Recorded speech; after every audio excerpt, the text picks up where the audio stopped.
यहाँ से हम लोग पैदल जाएंगे और जंतर मंतर तक पैदल जाएंगे। यहाँ से जो हमारी मिसाल है ये जाएगी और यहाँ पे जो मिट्टी जहाँ प्रधानमंत्री नरेंद्र मोदी ने पहले हमें OROP देने का वादा किया था, वहाँ की मिट्टी और पानी लेके वहाँ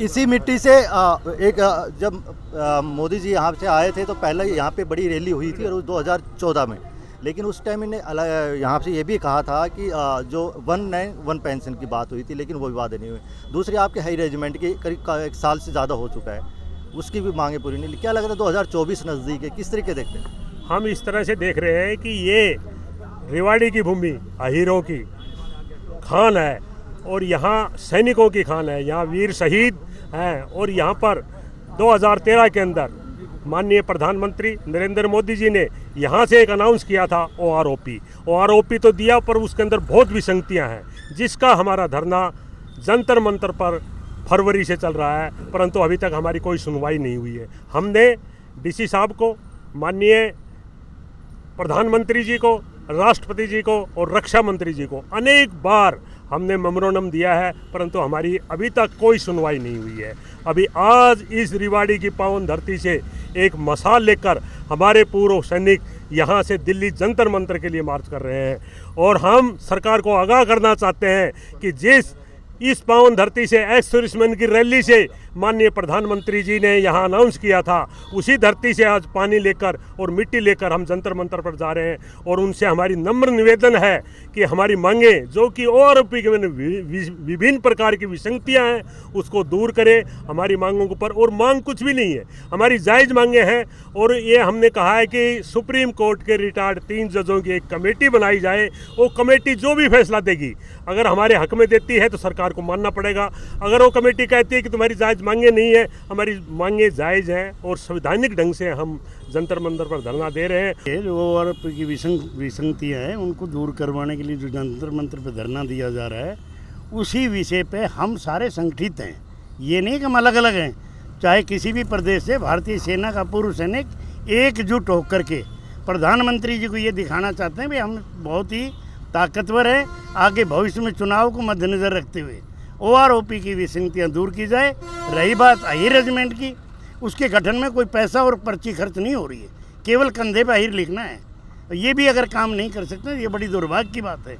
आज मैं इस रजांगला स्मारक, शहीद स्मारक से मैं बोल रहा हूँ और सरकार को ये कहना चाहता हूँ, सरकार in discipline soldiers, ex serviceman पूर्ण रूप से शांतिपूर्वक धरना धरे हुए हैं और अपना संगठित हैं। इनकी मांगे जायज़, इनको पूरा किया जाए।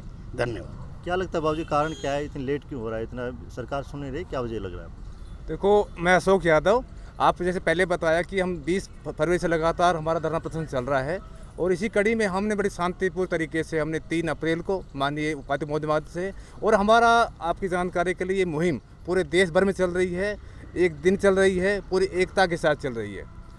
मानना ये है कि देखो, कोई भी मुद्दे होते हैं, पॉलिसी होती हैं, कोई चीज़ नहीं होती हैं।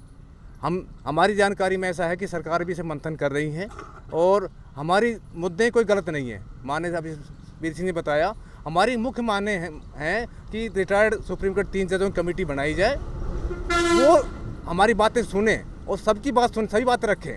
अगर हमारी जायज़ बात है हमको बताए, अगर उचित नहीं लगता है तो हमको बताया जाए, हम तुमसे हमारी रिपोर्ट जाहिर करें। यही मांग है, हम रुपया पैसा नहीं मांग रहे हैं। ये सम्मान की बात है। और हमारी जो 1 रैंक 1 पेंशन जिसको देनी थी उनको नहीं मिली और असली भागीदार थे वो तो खड़े रह गए, और जिनको नहीं बनता है उनको दे दी गई। बड़ा दुख की बात हो रही है। और इसी कड़ी में आज हमारे रेवाड़ी से, वीरों की धरती रेवाड़ी से बहुत बड़ा संदेश है। इसका संदेश पूरे देश में दे दिया गया है। आपने एक नारा भी था कि अहीर रेजिमेंट जो लिखवाएंगे वही वोट पाएंगे, किस तरीके से देखते हैं? और इस क्षेत्र में काफ़ी दिग्गज नेता भी हैं, क्या बात रख नहीं पा रहे? आखिर क्या वजह लग रही है आपको? देखिए साहब, जैसा कि अभी साहब लोगों ने बताया है कि अहीर रेजिमेंट का जो मुहिम है वो चल रहा है, ठीक है, उस पर हम जो है ध्यान दे रहे हैं और जगह जगह हमारे प्रदर्शन हो रहे हैं। लेकिन आज की जो मुहिम है वो केवल जो है फौजियों की है, जिसमें 1 रैंक 1 पेंशन का जो मुद्दा है वो ख़ास है।